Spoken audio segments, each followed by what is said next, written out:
Hey, welcome into the Stinkin Truth Podcast. Mark Schlereth alongside my partner, Mike Evans. Thank you so much for making us a part of your day. Make sure you smash down on that subscribe button. Share it with your friends because, again, we are growing. We're on our way to 25,000 subscribers, so thank you so much. And shoot your questions out there. Question mark. I'll answer some of those questions. Got some from the podcast from recent weeks that I wanted to answer. We'll do that later on today. Mike, how are you, buddy? I'm doing great. Here we are, game week. We're all excited. We're fired up. We're ready to go. We got great questions from you, but we got to start right away. This audio, ladies and gentlemen, your Cleveland Browns. This is Assistant General Manager Catherine Hickman in talking about how the Browns are going about evaluating the 14 quarterbacks they have on their roster right now. Here it is. Yeah, it's actually a great question, Daryl. That's what makes our job fun and hard. I'd say I'd just go back to like the plan that we have in place for these guys when it comes to developing is acquiring as many valuable data points we can. Now we know these things take time.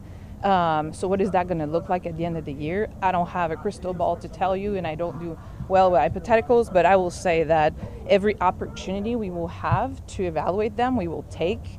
None of them is going to take, a back seat in how we plan and program for them with the reps that we have. And then from there, we'll see what the spring brings, and we'll evaluate all possibilities like we always do.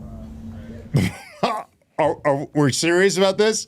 Are we serious about this? Apparently. You want to talk about word salad? Like, there's a reason the Cleveland Browns are struggling as an organization. That's what you're doing right there. What was it? What would I take the notes I took down? Acquiring valuable data points. We're not evaluating players. We're acquiring valuable data points. The Cleveland valuable data points. Catch them. I mean, like, what are we doing with this? This is ridiculous. This is the most ridiculous thing that I have ever heard. You're trying to make football a math equation in Cleveland. Football doesn't work that way. It doesn't operate that way. It doesn't care about math. It cares about guys who can play. Developing takes time. I don't have a crystal ball. Every opportunity we have to evaluate them, we'll take. You think? You think you'll take the opportunities to evaluate your players? I mean, what are we doing in Cleveland? This is what we're doing. We're getting MIT people to run a football organization, and this is what you get. That's about as embarrassing as anything I've ever seen. Hey, get used to it because all the other leagues are following suit. I'm not going to get used to it. Well, you better get used to it. I'll never get used to it. Baseball is consumed. Baseball's been overrun with it. I mean, it's completely overrun in baseball, and other sports are doing more and more of it, leaning on analytics, data points. Now the NFL, sad to say.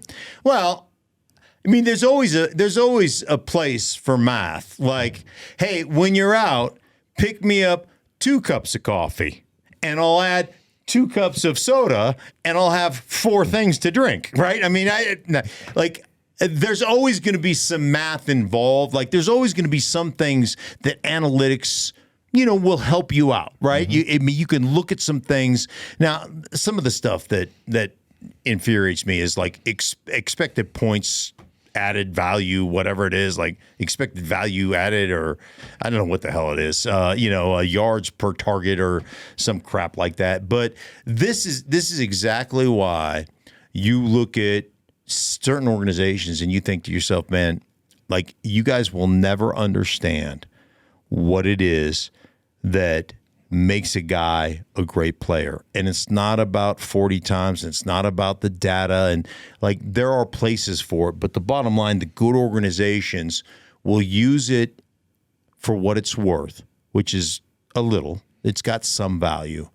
But to sit there and say we're going to evaluate each and every data point, like these guys are math equations and not players, like it just will never and does not work that way. Here's my message to the Cleveland Browns. Okay, I get it. You're right.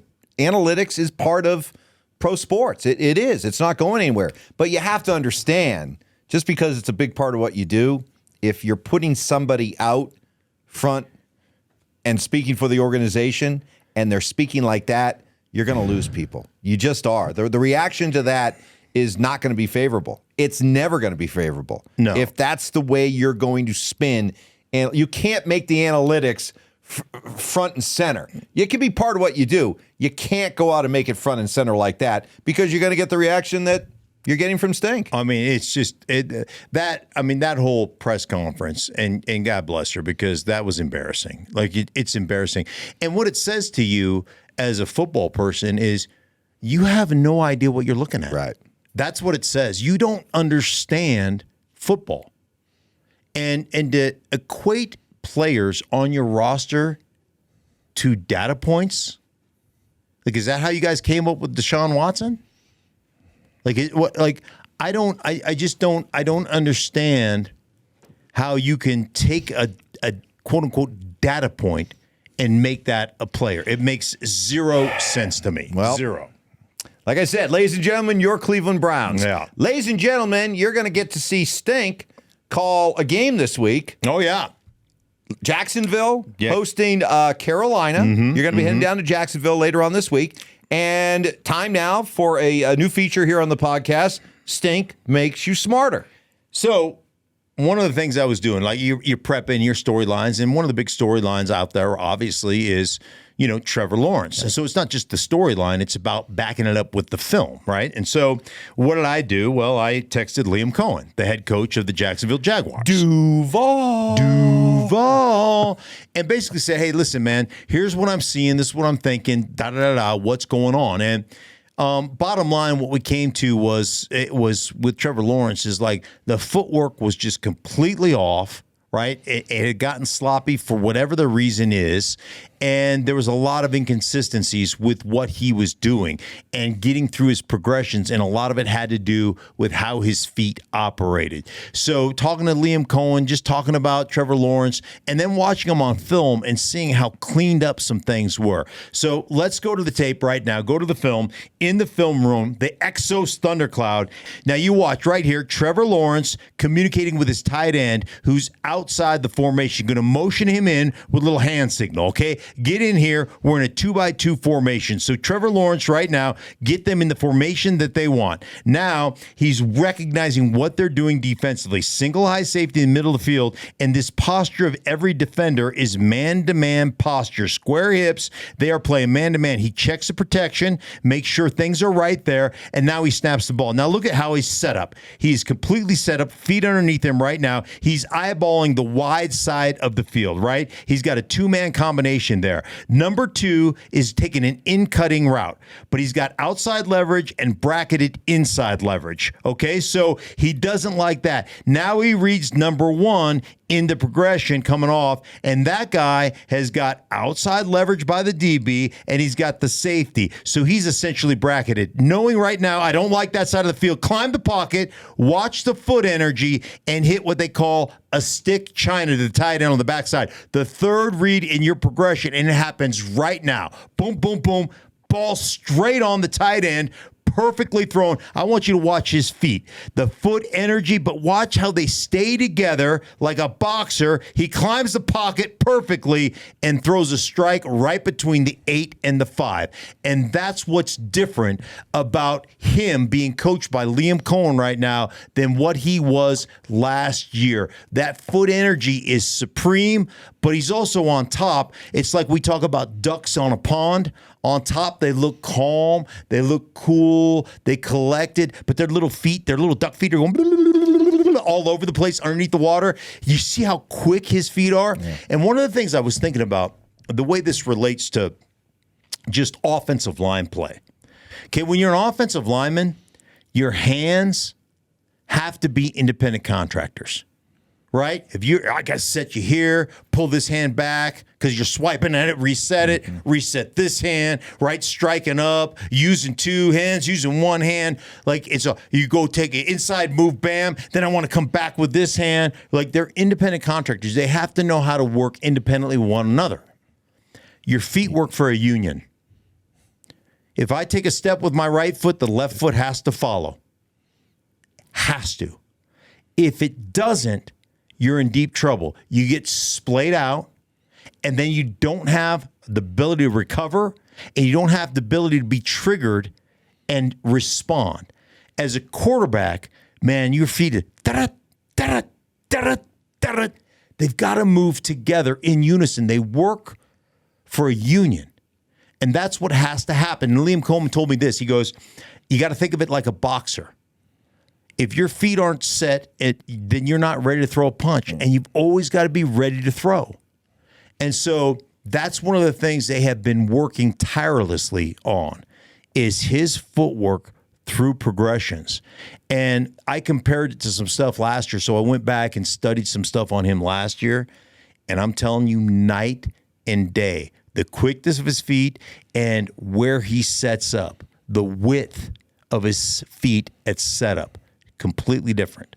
And so that being said, we'll see exactly how he plays this year, but very limited reps, really tiny sample size, on the preseason, but looks completely different on tape. Trevor Lawrence is one of the more fascinating figures, I think, in this NFL season, because you're talking about somebody who, when he came in the league, he had that label of generational talent. Yes. That I think had only really been applied to guys like John Elway, Peyton Manning, Andrew Luck, as those generational type quarterbacks coming out of college.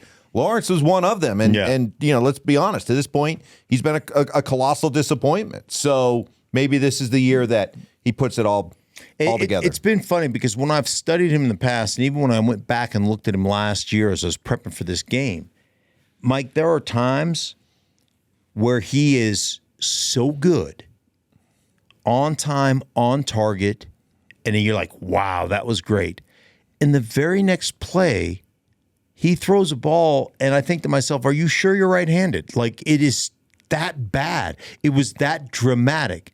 And that comes from mechanics. That comes from, thinking or being off of your spot. And so it'll be really interesting for me to see if he can put it all together. I think one thing you can say right now about Jacksonville, this has got to be the best receiving core he has ever had. And this is going to be his third third offensive coordinator, third offense in the last 5 years. So it'll be interesting to see if Trevor can put it all together. Another feature we have set up for you where your questions get answered by this guy. Question mark.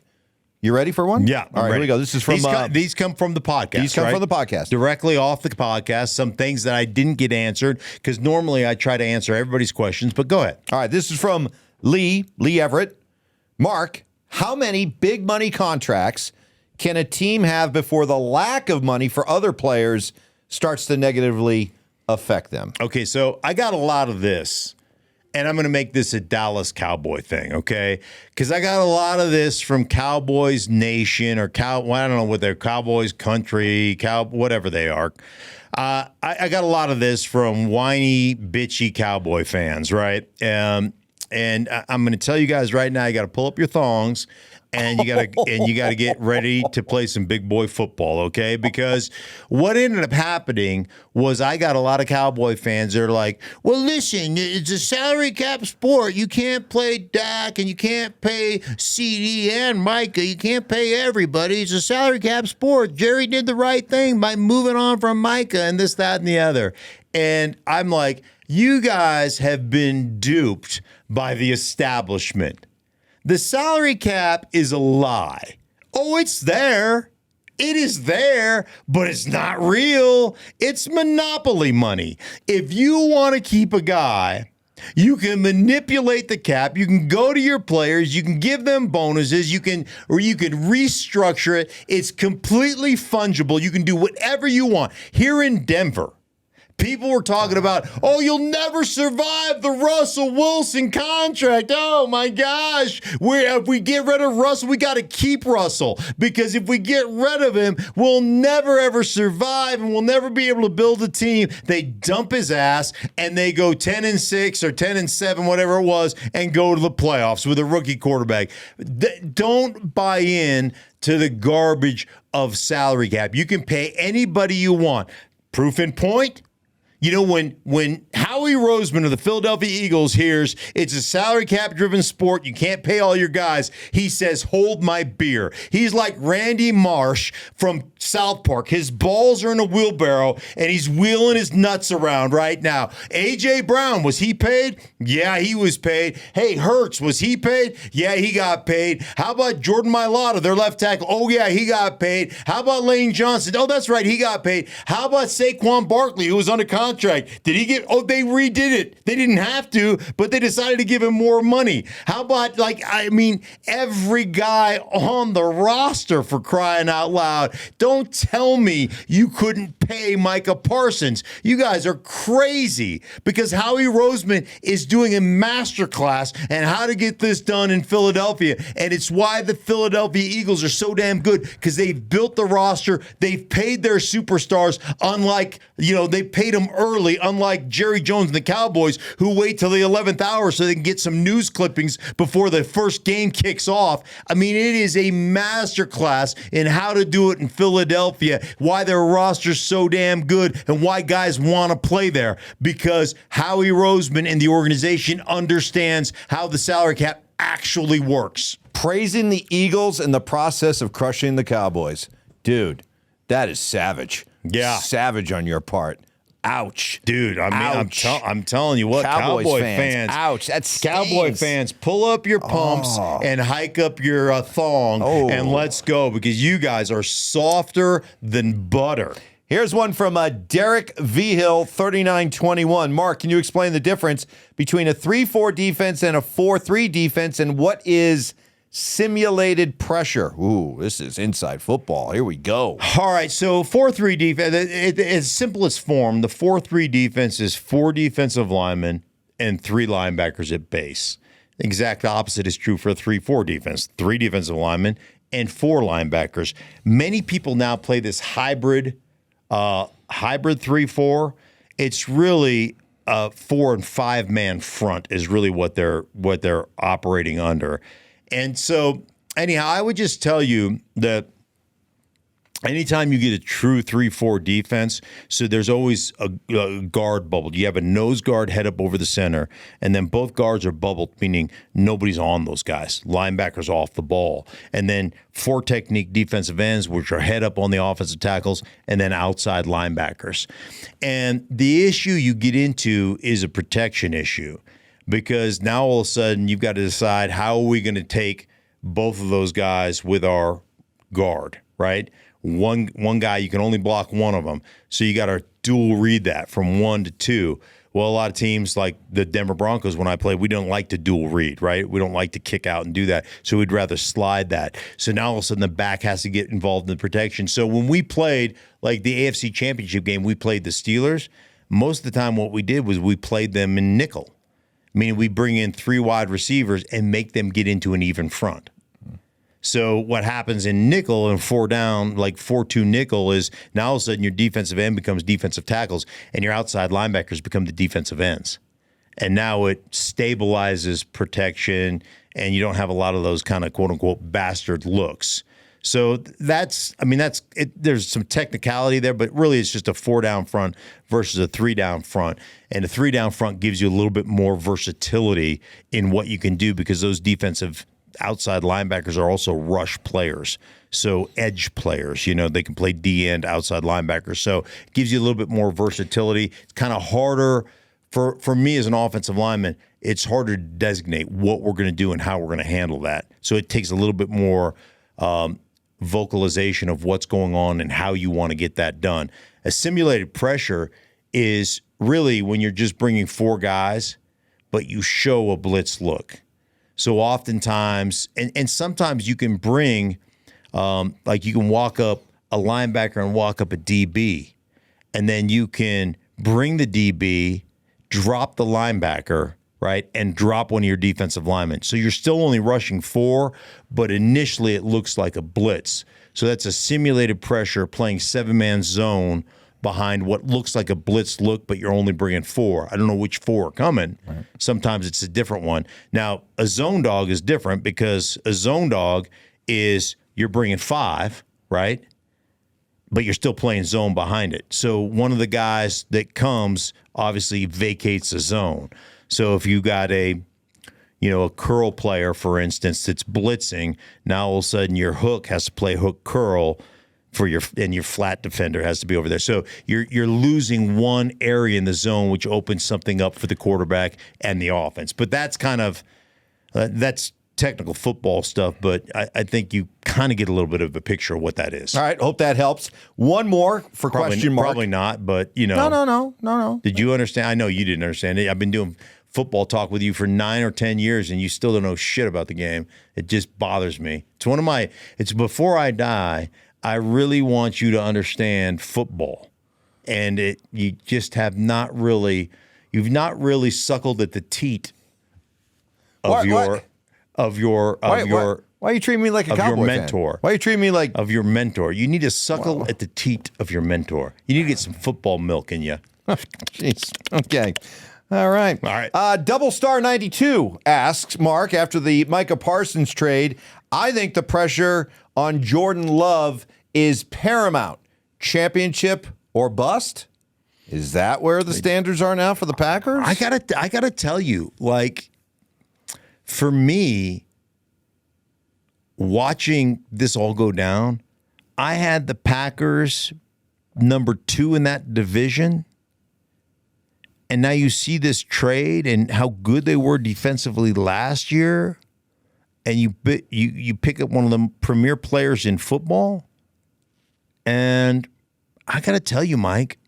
Well, don't make a prediction yet, because I got to tell you though. Here. Okay, I got to tell you though. Like all of a sudden, the Green Bay Packers, like there is more pressure, and there's more pressure on that quarterback because you do have a run game. You do have Matt LaFleur, who's a great play caller. You do have Hafley, who is their coordinator, who had a great defense last year. So, yeah, I think the pressure ratchets up. I will say this about Micah, and I thought this was a mistake the Dallas Cowboys made a couple of years ago when they decided to move him from an off-the-ball player to a defensive end. And I thought it was a huge mistake in that when he was off the ball, he was a real problem. Not that he's not a problem at defensive end, but when he lines up at defensive end, you know what I know when I break the huddle? Where he's going to be. Right? So I set my protection in the huddle, and we break the huddle and he's lined up over there 99 times out of 100. I don't have to change what I'm doing. We've already set the protection. When he's an off-the-ball player, all of a sudden he's a middle linebacker, then he's an outside linebacker, now he's a defensive end. Now you know what I have to do? I have to walk up to the line of scrimmage. Clock is ticking. Tick, tick, tick, tick, tick, tick, tick, tick, tick, tick. Quarterback's going through his machinations. 56 to Mike, 56 to Mike. No, 11's to Mike, 11's to Mike. No. Right? Mm-hmm. And now all of a sudden we snap the ball and we're off a little bit. The other thing you can do when he's an off-the-ball player is you can attack protection. So I can bring an overload to one side and make you slide there and know that I'm going to get one-on-one Micah Parsons off the ball blitzing against your running back. What a freaking advantage. I would much rather simple question. Yeah. Why didn't Dallas use him that way? They did. Why'd they get away from it? Why'd they get away from it? Because they're stupid. Because they lacked a pass rusher and they thought, hey, it's all sacks. Listen, man, he's one of only 2 players in the history of the National Football League that's had 12-plus sacks in his first 4 years, Reggie White's being the other guy. And by the way, Philadelphia moved Reggie White up and down the line of scrimmage. The majority of the time he was out there at left defensive end. But you know what I'm saying. But just from a communication standpoint, it's so much harder to deal with him when he's moving all over the place. And then you have to decide, like, what front are they in? So, like, one of the things that Bill Belichick used to do all the time with New England, Mike, and the Patriots was they would mill around. They really kind of started this amoeba huddle. They'd mill around, and they would play multiple fronts. So they would play a 3-4 front, right? And so now we're picking out designated. Okay, is Willie McGinnis the defensive end, or is Willie McGinnis outside linebacker? Is Teddy Bruschi a D end, or is Teddy Bruschi an outside linebacker, or is Teddy Bruschi an inside linebacker? So you're walking up to the huddle and they're just milling around. And I'm just like, as a player, I'm like, get in your freaking stances so I can make a decision on what we're going to do. It's that, I mean, it really becomes that hard. And so that communication aspect of it makes it difficult. Your ability to attack protections and your ability to set, you set him wherever you want him. I just think it's an incredible advantage. And if Green Bay uses him that way, I just think you've got one of the most dynamic players in football that becomes a real communication headache for every team that plays against him. Is that back when Bill Belichick was a good coach? Too soon? Yes, back before his girlfriend too got soon? in the trade portal. Or soon? what is it? Transfer portal? The transfer portal, yeah.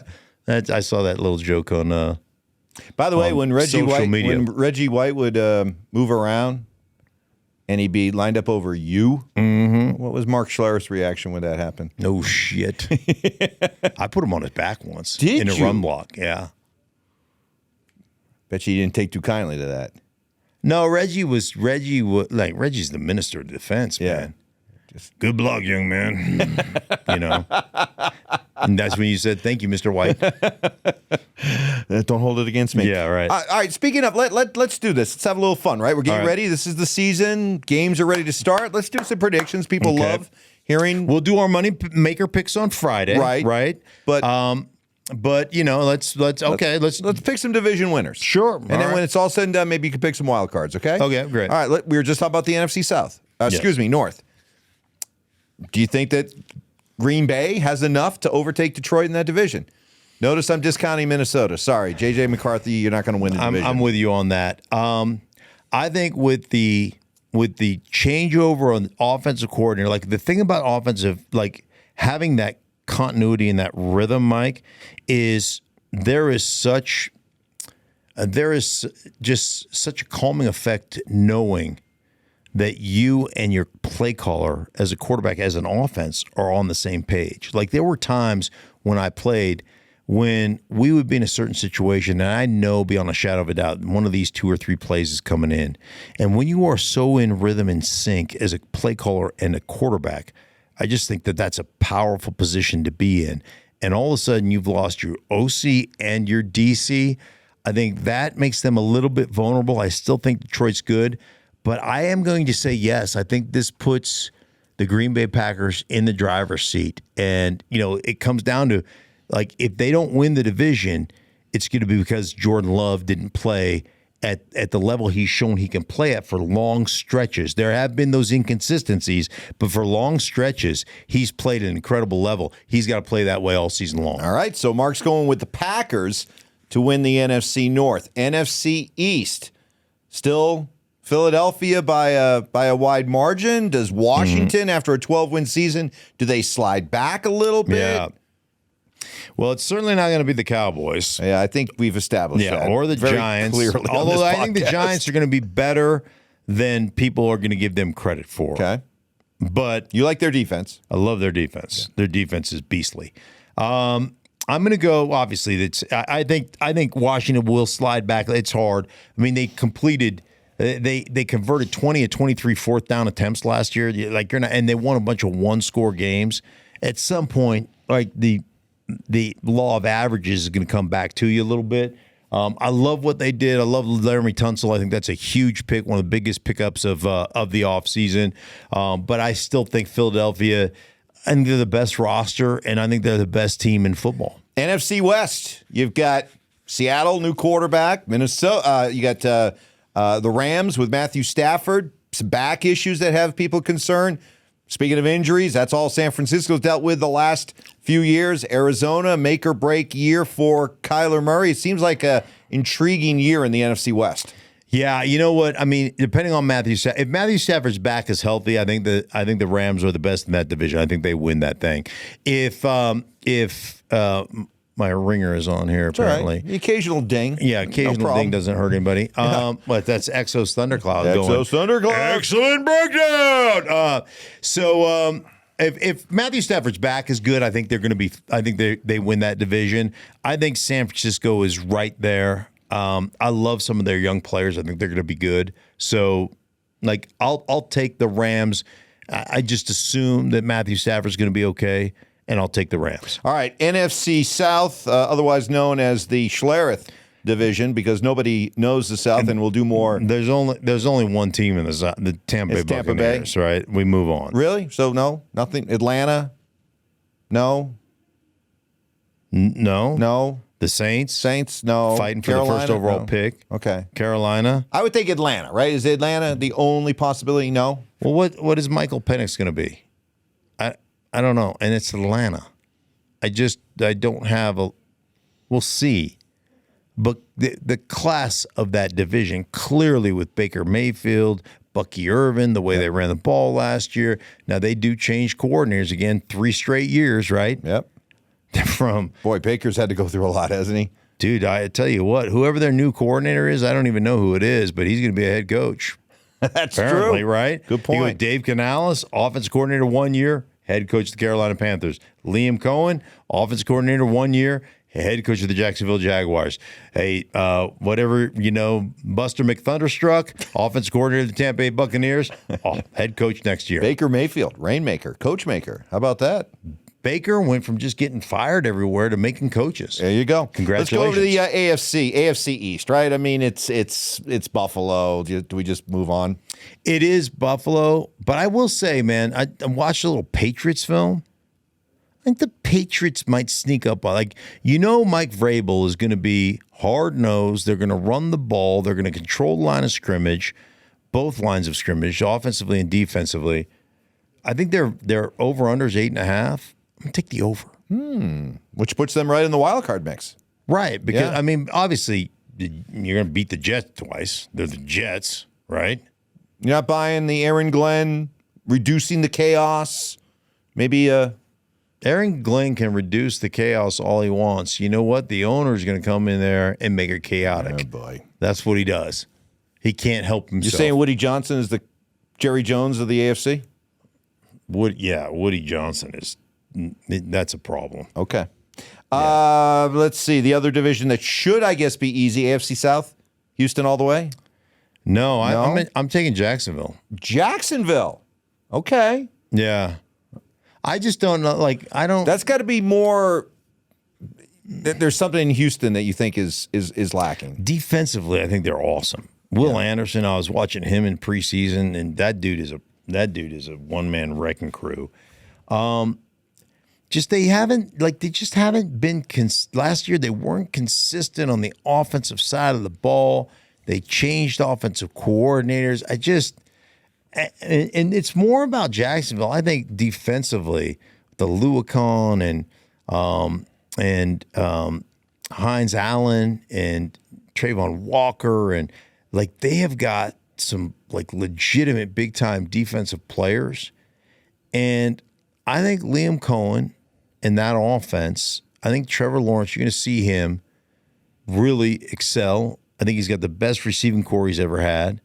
I think they will run the ball. I think, by the way, I think Tampa Bay last year, you don't think about this with Baker Mayfield throwing for over 4,000 yards and whatever he had, 40-some-odd touchdowns. I think they were 4th in the league rushing the ball.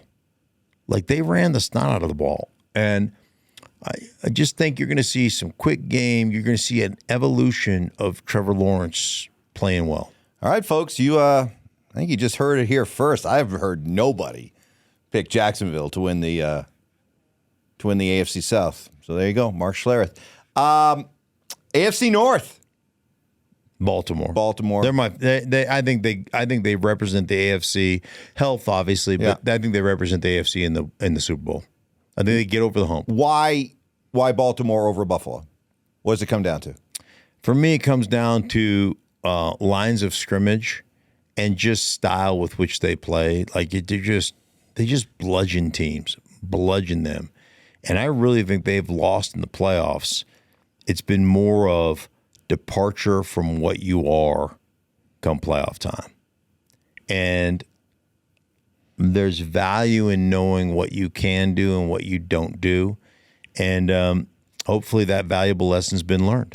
Okay, we saved the best for last. AFC West.